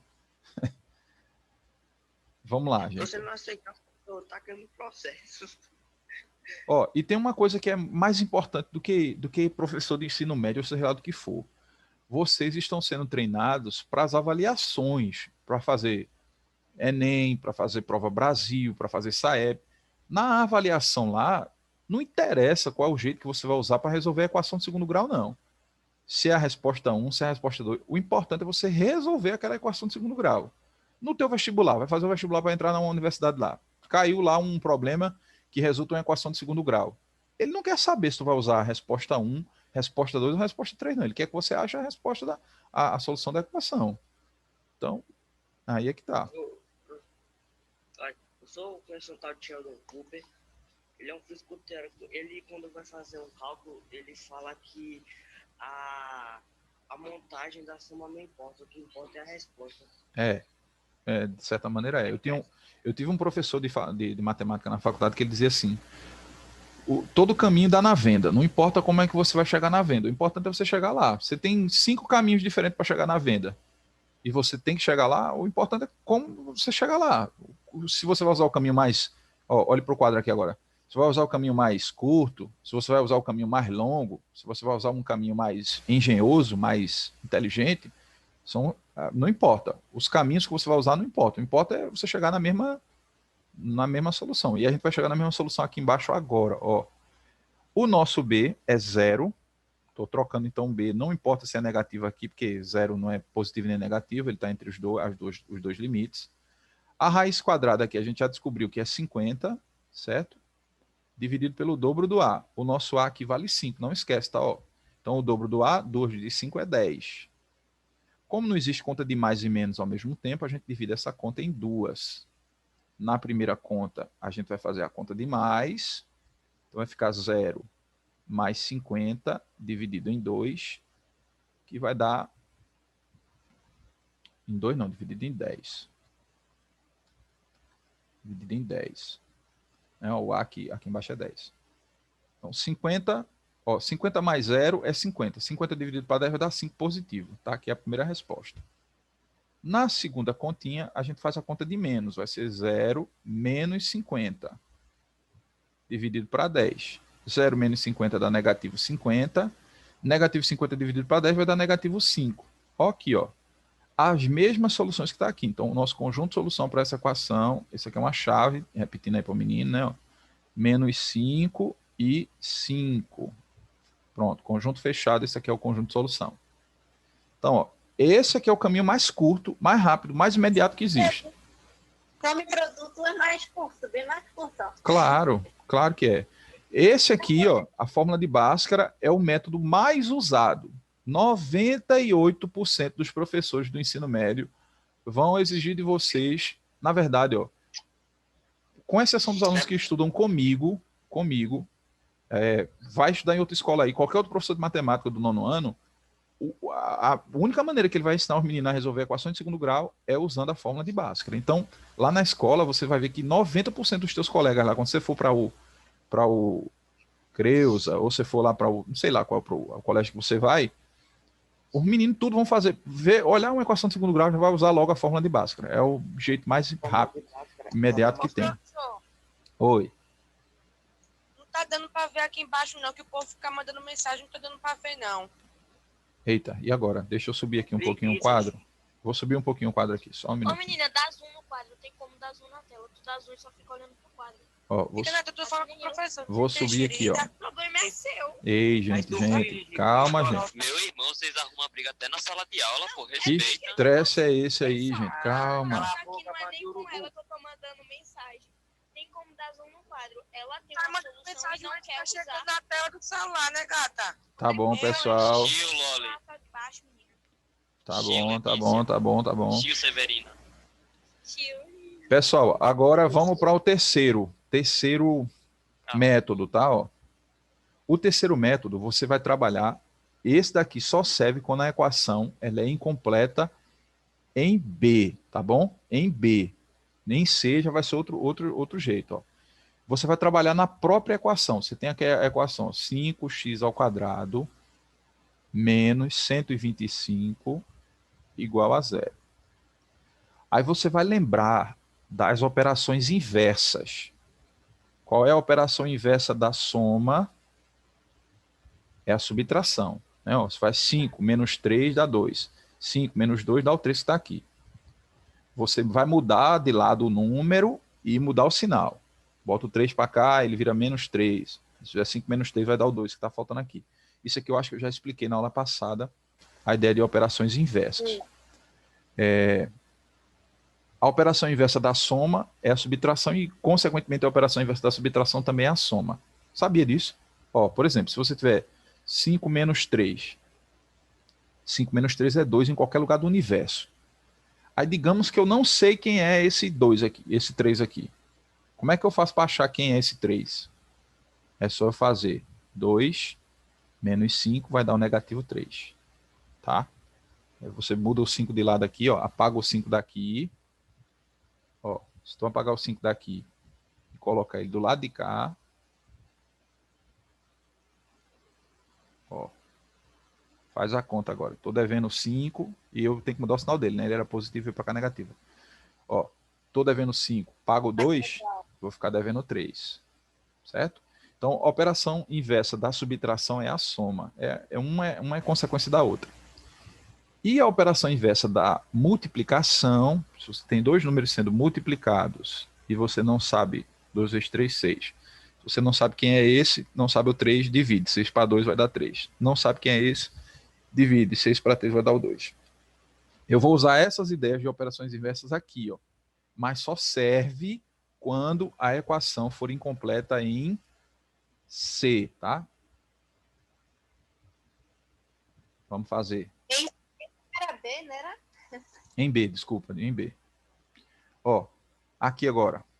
O que é que eu vou fazer? Eu tenho uma coisa, esse 5x ao quadrado aqui é uma coisa, menos outra coisa, 125 está dando zero. Qual é o contrário da subtração? Não é a soma? Então eu posso escrever isso aqui desse jeito, ó. 5x ao quadrado é igual a zero mais 125. Em linhas gerais, eu mudei de lado o 125 e mudei o sinal dele. Ó. Coisa básica de fazer aí na matemática elementar. Aí eu vou fazer essa conta. 0 mais 125 é 125. Tranquilo e calmo. Agora veja aqui, ó, eu tenho duas coisas se multiplicando. Não tem sinal não, professor, entre eles não, mas eu sei que é a multiplicação. Quando não tiver a multiplicação entre eles, ó. 5 vezes alguma coisa está dando 125. Como é que eu faço para achar essa alguma coisa? É só eu dividir. O contrário da multiplicação é a divisão. 125 dividido para 5. X ao quadrado vai ser igual. 125 dividido para 5 é 25. Outra operação inversa agora. O conceito de operação inversa. Vê só. 2 elevado ao cubo. Isso aqui é potenciação. 2 elevado ao cubo é 8. Qual é a operação inversa da potência? É a raiz de mesmo índice que aparece aqui. Ó. Se você tirar a raiz cúbica de 8, vai dar o número 2. Ou seja, o que eu estou querendo dizer é que o inverso da potência é a radiciação. Então a raiz de 25 é 5. Exatamente. É essa a ideia que eu vou usar aqui. Ó. X então vai ser igual a raiz quadrada de 25.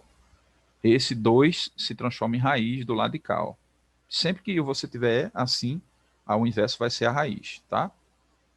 E a raiz quadrada de 125, para esse caso específico aqui, pode ser ou 5 positivo ou 5 negativo. Porque ele queria saber qual é o número que eu elevo ao quadrado e dá 25. Pode ser o 5 negativo ou pode ser o 5 positivo. Porque a raiz quadrada aqui, para esse caso, tá? Vai ser negativo 5 ou positivo 5. Por qualquer número, independente de qual seja? Por qualquer número. Se você tiver uma potência, não importa qual potência seja, você tem lá, por exemplo, um número que é elevado ao quadrado dá 100.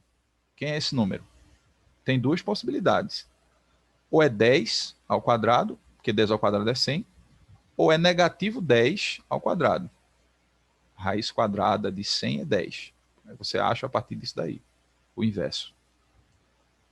Ô, professor, Pronto, eu embaixo, achei aqui, gente. Fale, Gigi. embaixo o senhor colocou naquele do cubo, tinha 8 na raiz. Aí em cima da raiz o senhor colocou O índice 3. Boa pergunta, Gigi. Excelente pergunta. Gente, ó, as raízes quadradas, ela tem esse nome, mas a gente não coloca o índice 2 aqui. É muito raro um livro colocar o índice 2 na raiz aqui em cima. Nunca aparece. Quando tiver sem nada, você já imagina que é o índice 2. Quando foi 2 elevado ao cubo, aí eu coloquei o índice aqui 3, porque o índice tem que ser compatível, tem que ser igual ao que está aqui. Certo? A raiz cúbica de 8 é 2, que é o contrário. Se for cubo, coloca. Se for raiz quadrada, nunca vem. O 2, aqui é um 2, ó. Aqui o índice é o mesmo, é um 2 aqui em cima, só que em matemática, por convenção matemática, não se coloca o 2 em cima das raízes quadradas. Ótima aí, pergunta. Você resolveu essa que deu menos 5 e 5 positivo. Essa aí, ó, da raiz quadrada. Pronto. A raiz quadrada de 5 é o número 5, certo? Você tem que saber disso. A raiz quadrada de 5 é 5. Por que que é 5? Eita, esqueci de pegar a caneta. É de 25, não? A raiz quadrada de 25 é 5. É isso mesmo. A raiz quadrada de 25 é 5. Por quê? Porque 5 vezes 5 dá 25. Não é assim que a gente encontra a raiz quadrada? 5 vezes 5 é 25. Agora, menos 5 vezes menos 5 também dá 25. Por isso que a gente está usando os dois valores, positivos e negativos. Ó, 5 vezes 5 é 25. E negativo 5 vezes negativo 5 também dá 25 positivo. Porque na multiplicação de números negativos, a gente usa a regra de sinal. Menos e menos irá mais, e 5 vezes 5 é 25. Então, quando você está procurando a raiz quadrada dentro de uma equação, ela pode ter duas soluções. Negativo ou positivo. Ô, professor, aí se aqui em cima, por exemplo, fosse 2 elevado ao cubo, aí tem que colocar o 3 aí em cima, né? Aí faz diferença, resolve, multiplica o 3 pela raiz, pela raiz quadrada. Por exemplo, se eu quiser saber quanto é, Gigi, a raiz cúbica de 8. Aí eu disse para vocês ainda agora que é 2. Por que é 2? Porque eu tenho que fazer essa multiplicação do 2 vezes 2 vezes 2, 3 vezes. É o mesmo índice que está aqui. Quando eu faço 2 vezes 2, 4, 4 vezes 2, dá o que está aqui dentro. A ideia de raiz quadrada é exatamente essa. Você tem uma raiz e você quer saber, por exemplo, quanto é a raiz quadrada do número 64. Ó, o índice aqui não aparece, mas é 2. Você tem que saber que é 2. Então é um número que eu vou fazer 2 vezes a multiplicação e dá 64. Então isso aqui só pode ser o número 8. Por quê? Porque 8 vezes 8, 2 vezes, tá vendo? Ó, é 64. Agora, se eu quiser saber, por exemplo, a raiz cúbica, deixa eu ver aqui, do número 27, que é bem fácil de saber. Aqui o índice agora é 3. Então, aqui a resposta é 3. Por quê? Porque quando eu fizer o 3 vezes, assim, ó, vai dar 27. Pode fazer. 3 vezes 3, 9. 9 vezes 3, 27. Então, essa é a ideia de raízes cúbicas, raiz quarta, raiz quinta. O índice é o mesmo. É o contrário da potência. Entendido? Sim. Pronto, gente. Então, aqui termina as 3 formas de resolução. É aí que eu estou fazendo, não apague não. Não, vou apagar não. Estou apagando só o... Fale. Mas não vai conseguir um caso de dar um número que a gente não consegue fazer a raiz, não? Tipo, 125 a gente sabe que tem 25. 25 a gente sabe que tem 5. Mas se der um número tipo 61. Se der 2. A sua pergunta é excelente, viu? E pode sim acontecer. No ensino fundamental, quando eu elaboro as minhas continhas, eu tomo o cuidado de colocar uma raiz que seja exata, no ensino fundamental. No ensino médio, não. No ensino médio, você poderia chegar nessa parte aqui da equação, ó, tipo, chegou aqui nessa... Opa, esqueci sem querer.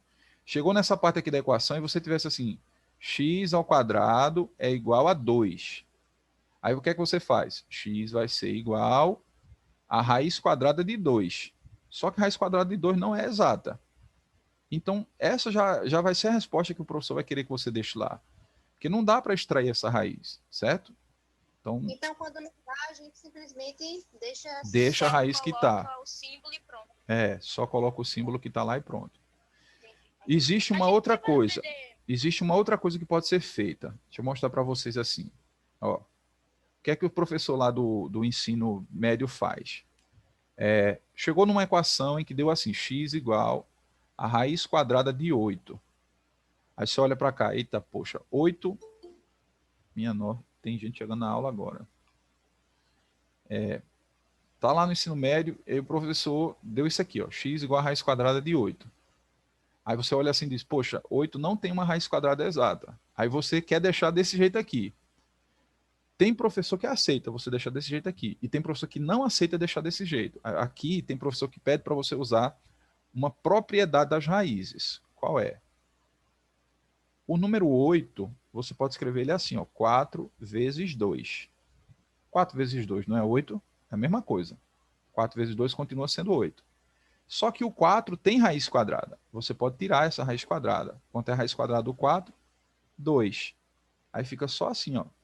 Só o 2 que fica sem raiz. Então isso aqui pode ser representado ou desse jeito ou desse. Ó. 2 raízes de 2 é a mesma coisa que a raiz quadrada do número 8. Pode acontecer isso lá no ensino médio, o professor deixar desse jeito aqui. Ô, professor, Oi. aí a gente sabe que, que a raiz não é exata quando não dá para dividir, né? Quando não tem um número que você multiplica por ele mesmo e dá aquele valor. Por exemplo, não existe nenhum número, lembra que o índice aqui é 2, ó. Quando não tem nada é 2. Qual é o número que eu faço ele vezes ele, 2 vezes, e dá 8? Aí tem gente que pensa logo no 4. 4 vezes 4 é 16, não dá o que está aqui dentro. Tem gente que pensa assim, mas não dá para fazer 4 vezes 2? Dá, só que aqui são números diferentes. 4 vezes 2 é 8. Isso aqui não é o conceito de raiz. O conceito de raiz é que sejam números iguais. Agora...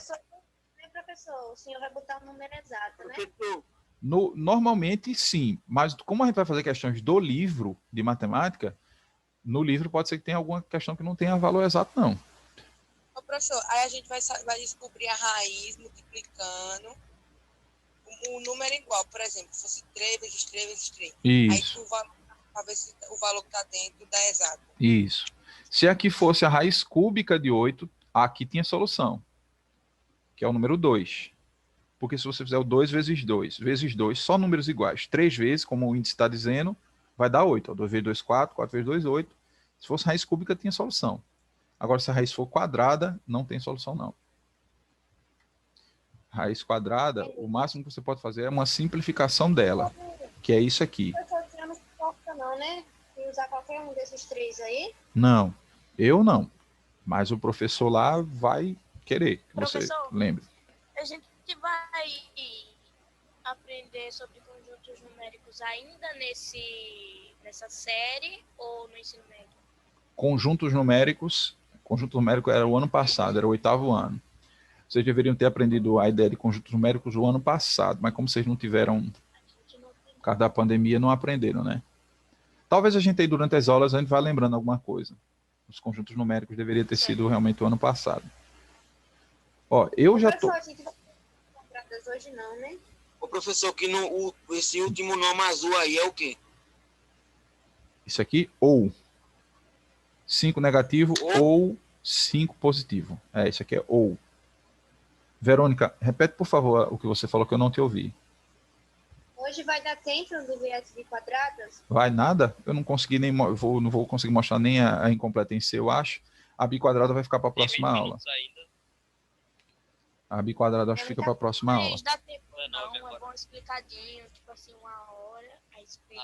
Logo quero ser cada aula. Pronto, gente, eu vou apagar o quadro agora. Posso, Alexandre? Eu ficaria o dia inteiro aqui. Professor, isso aí é equação normal? Quem falou aí alguma coisa? Isso é equação normal? Para quem chegou agora, né, perdeu aí uma boa parte da aula. Eu estou mostrando como resolver uma equação incompleta, viu, gente? Incompleta, aqui, ó, em cima, ó, equações incompletas do grau 2. E a gente fez de 3 formas diferentes. Usando soma e produto, que é a primeira coisa que a gente estudou, usando a fórmula de Bhaskara e usando a álgebra normal, comum, a ideia de operações inversas, de soma, operação inversa de multiplicação, operação inversa de potência. Diga. Quem foi que falou? Nada, deixa eu falar. Ó, são 3... Fale, Verônica. Não tem C. Aí a gente tem 3 respostas também? É isso que eu vou mostrar agora. Vamos lá. 3 também. 3 formas também. Usando a álgebra, você vai conseguir também. Ó, é melhor fazer tudo. Bora lá. Eu vou aproveitar esses negócios que tá aqui, não vou apagar o quadro todo, não. Vou apagar só a parte que me interessa aqui.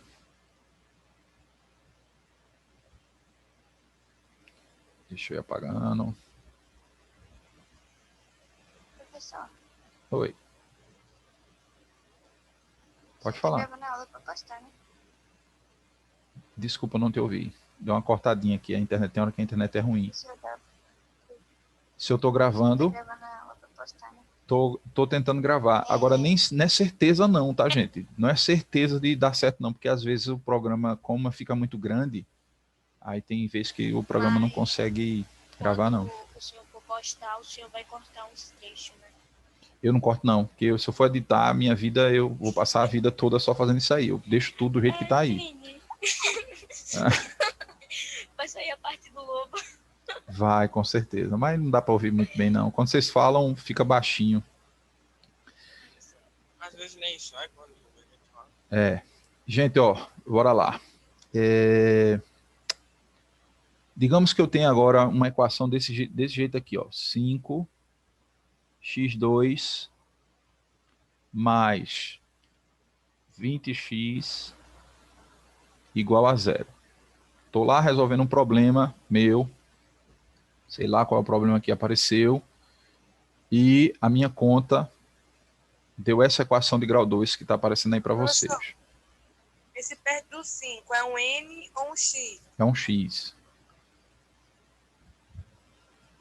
É porque vocês veem pelo celular, fica tão pequenininho, né, gente? Deixa eu tentar aumentar aqui. Mas dá para dar zoom, professor. Dá para dar zoom na tela. Fica até melhor para ver. Fazer assim, ó. Tentar fazer maior aqui. 5x ao quadrado mais 20x igual a 0. Pronto. Essa é a equação que a gente vai resolver agora. Tem uma diferença dessa equação para outra. Qual é a diferença? É que nessa equação aqui, tem alguém namorando o x. Na outra não tem ninguém namorando o x.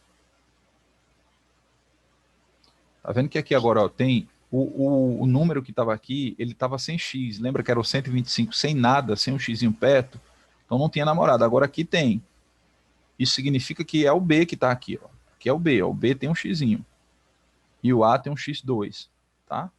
Então nessa equação aqui, eu até podia ter colocado logo, tirado logo esses valores aqui para a gente saber. Ó, o A nessa equação aqui vale 5. O B nessa equação aqui vale 20. E o C nessa equação aqui, ó, não tem. Se não tem, vai valer 0. Tá? Tá aí. Ok. Então, como é que faz primeiro essa equação usando soma e produto? A multiplicação das soluções e a soma das soluções. Estou explicando de novo, só que aqui agora é com outro tipo de equação. É a equação incompleta em C. Que o método 3 aqui vai ser outro para ela. Tá? Vai ser álgebra mesmo. Técnicas de álgebra do mesmo jeito, só que vão ser técnicas diferentes aqui. E é bom porque fixa aí na cabecinha de vocês as duas técnicas principais, que é a soma e produto e a fórmula de Bhaskara. Ó, a multiplicação entre as soluções da equação tem que dar o C dividido pelo A. 0 dividido para 5. Ó. C sobre A é 0 dividido para 5. 0 dividido para 5 vai dar 0. E o B aqui, ó, 20 dividido para 20 dividido para 5. Vai dar 4. Muito bem. Professor, repita de novo, por favor. O professor, o sinal não muda, não? Muda. Tem que ser negativo. O B. Bem observado. Obrigado.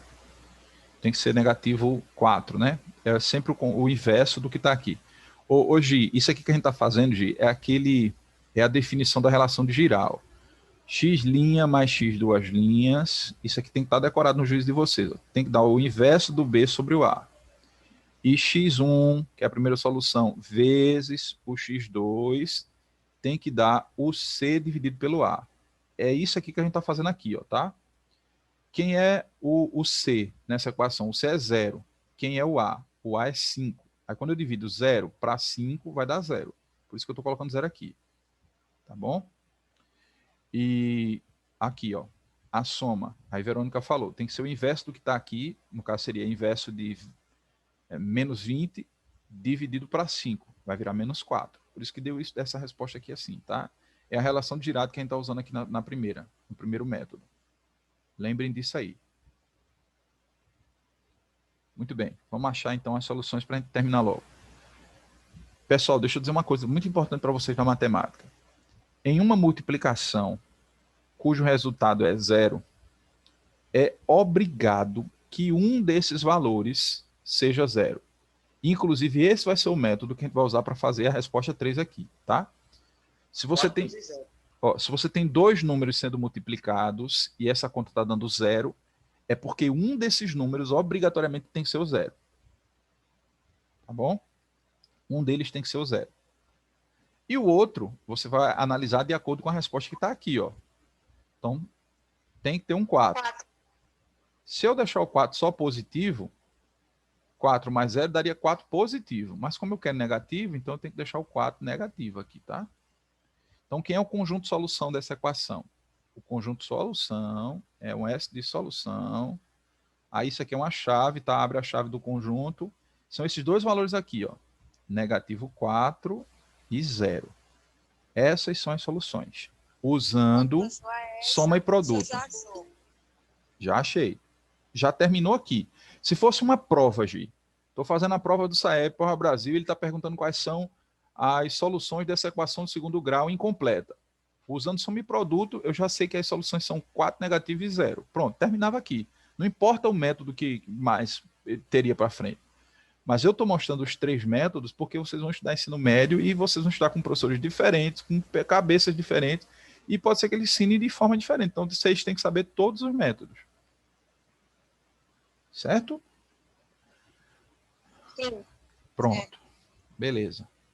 Vamos para o método 2. Qual é o método 2? A fórmula de Bhaskara, que é o método, repito, olha, 99% dos alunos, colegas de vocês que não estudaram com o professor Careca aqui, com o professor Joares, quando chegar lá no ensino médio, eles vão resolver esse monstro aqui, usando a fórmula de Bhaskara. Os professores que vocês vão ter, 99% deles vão resolver lá no ensino médio as equações de segundo grau usando a fórmula de Bhaskara. Então, vocês têm que saber realmente esse segundo método aqui, mais do que tudo.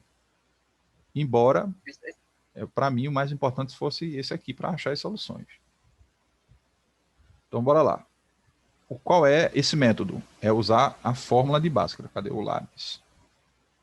A fórmula de Bhaskara diz o quê? Tem que estar decorado, que B delta é B ao quadrado menos 4AC. Pronto, isso aí tem que estar decorado, não tem outro jeito não. Aí, quem vai ser o nosso delta? No lugar desse B agora, ó, eu vou colocar o valorzinho que está aqui, ó, 20. Vai ser 20, aí não está elevado ao quadrado, aqui também vai ser elevado ao quadrado. Ó. Menos 4, que é da fórmula esse aqui, ó. O menos está aqui, o 4 está aqui, aí vem o A agora, ó. No lugar do A, eu vou colocar 5.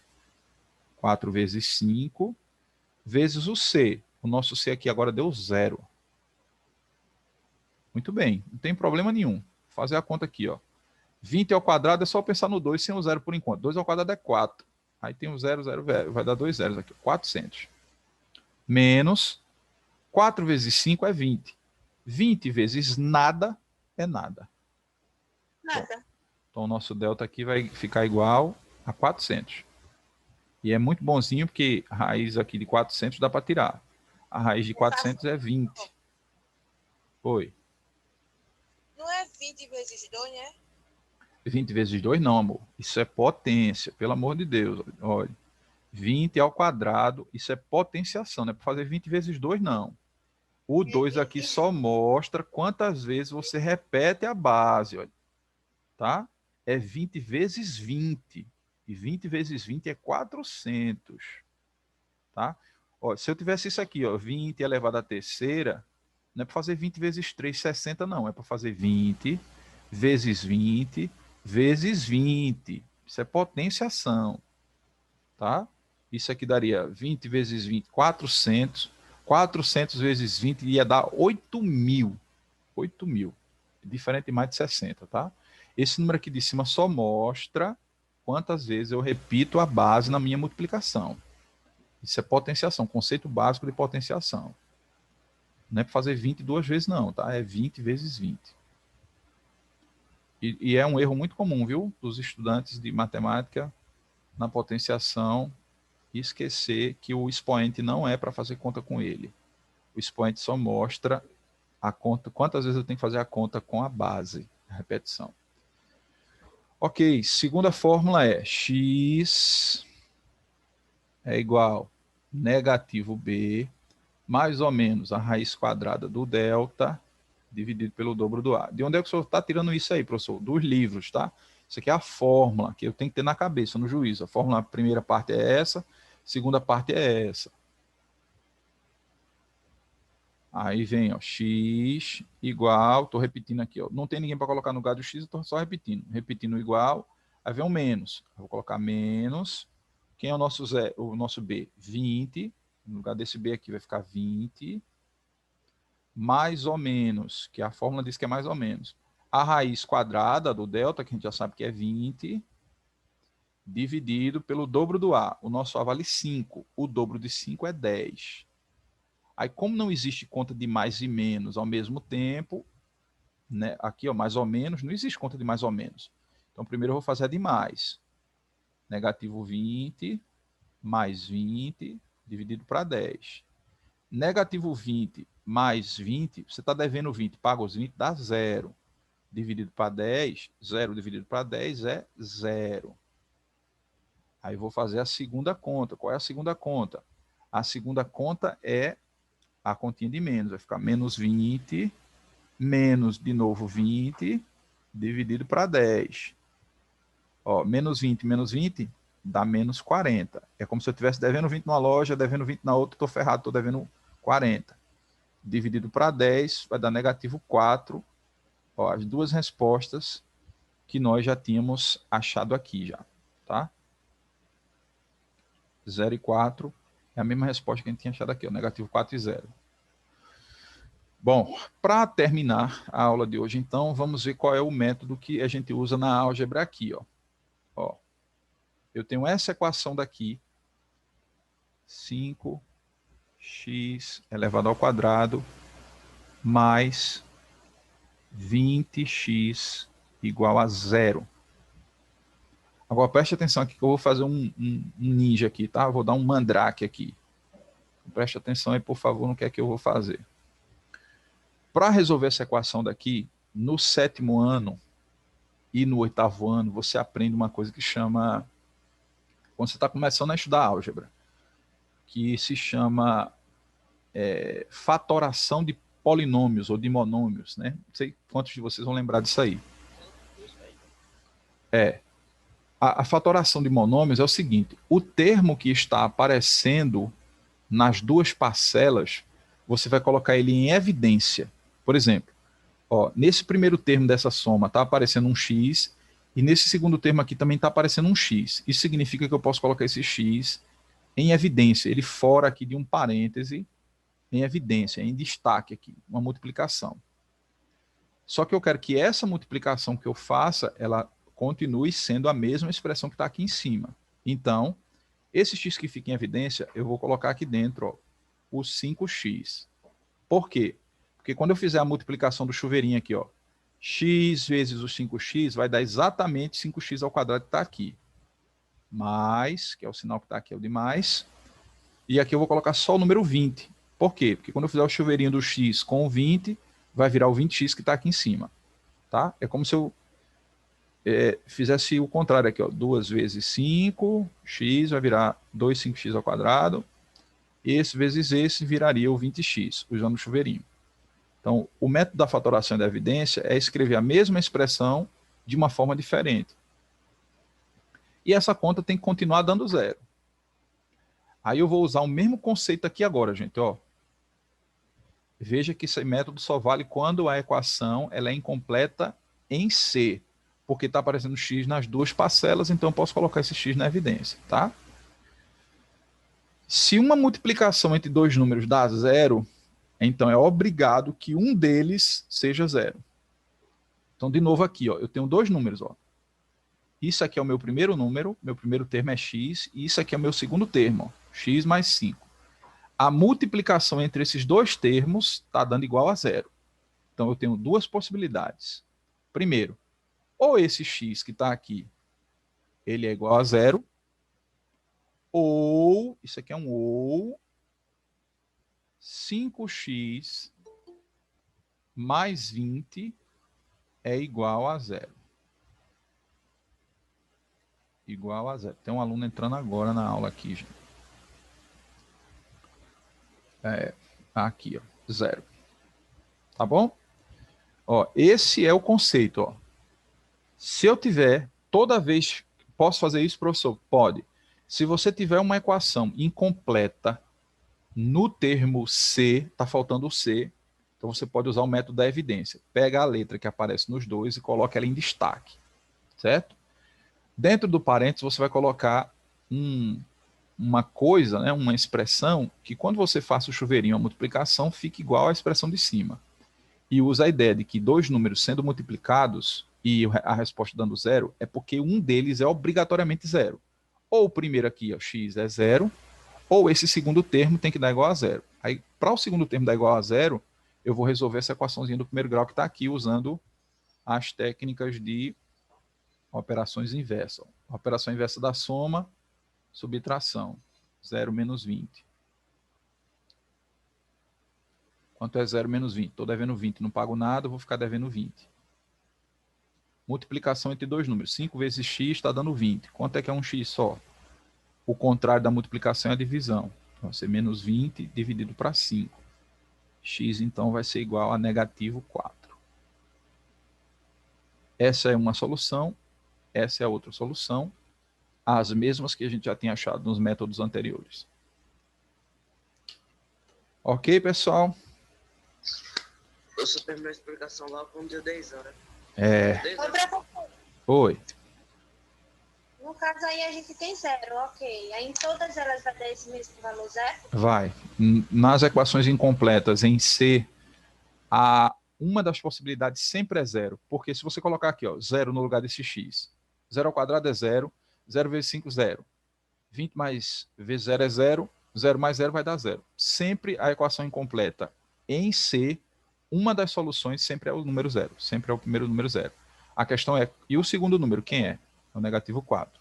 Se 0 fosse, se mudasse o lugar do 0, aí não daria para fazer essa opção 3 de resposta. Né? Não daria não. Por isso que ela só serve para fazer nas equações incompletas. Se você tiver uma equação completa com o número C aqui, não tem nem como tentar fazer isso aqui não, que não vai funcionar não. Professor, e aquele sétimo daquela prova de matemática? O sétimo foi um erro. Foi um erro de digitação. Ó, lá está dizendo que o preço por metro era R$12, mas foi um erro meu. Na hora de digitar eu coloquei R$12, mas o método não é, o preço não era 12, era 20. Quando eu for olhar aqui no meu banco de questões, o valor que era para mim ter colocado na digitação era R$20. E eu coloquei 12 por alguma razão. Por loucura minha, sei lá. Aí se você fizer com 20, dá certo.